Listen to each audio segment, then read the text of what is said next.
የምትፈልጉትን ህይወት ለመኖር ከናንተ የሚያስፈልገው ቁርጠኝነት ብቻ ነው።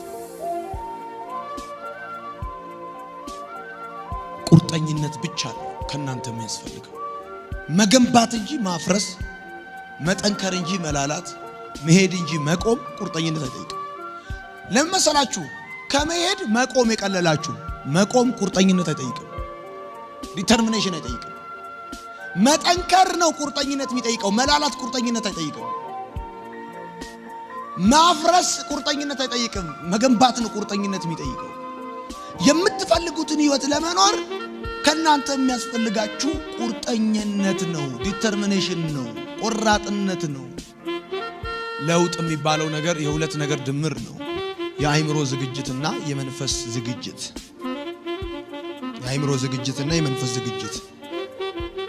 ወደምትፈልጉት የህይወት ምዕራፍ ስትመጡ፣ ወደምትፈልጉት የህይወት አይነት ስትመጡ ሁሉም እጁን ዘርግቶ አጨብጭቦ በአድናቆት ይቀበለኛል ብላችሁ እንዳታስቡ። አሁን እንኳን ከዚህ ስትመለሱ እንደው መጽሐፍ ላጥና ብላችሁ ብትጀምሩ እሚላችሁ የቤተሰብ ቁጥር እጅግ ብዙ ነው። ሰሞኑን ያቆማል የሚላችሁ። ወደ ለውጥ ስትራመዱ ሰው ሁሉ እጁን ዘርግቶ አጨብጭቦ አይቀበላችሁ። ድንቅም አልቀረበትም።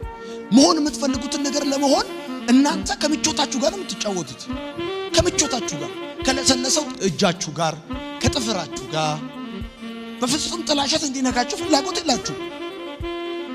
ለመውጣት ትፈልጋላችሁ፣ ለመውረድ ግን አትፈልጉ። ባለጠጋ መሆን ትፈልጋላችሁ፣ መስጠት ግን አትፈልጉ።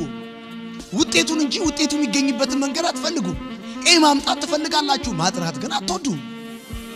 ጎልድ ሜዳሊስት መባል ትፈልጋላችሁ፣ መቸከል ግን አትፈልጉም። ሻምፒየንስ ሊግ ጎልድ ሜዳሊስት አያረጋችሁም። ሩኒ የራሱን ኳስ ጠልዞ ራሱ አግብቶ ራሱ ሀብታም ሆኖ መኪና ሌክሰስ ሲነዳ የሩኒን ፎቶ ፕሮፋይል ፒክቸር ታረጋለህ አንተ።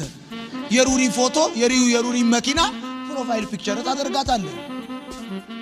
ላይፍ አንተን ፕሮፋይል ፒክቸር ያንተ ላይፍ እንደዛ ሆኖ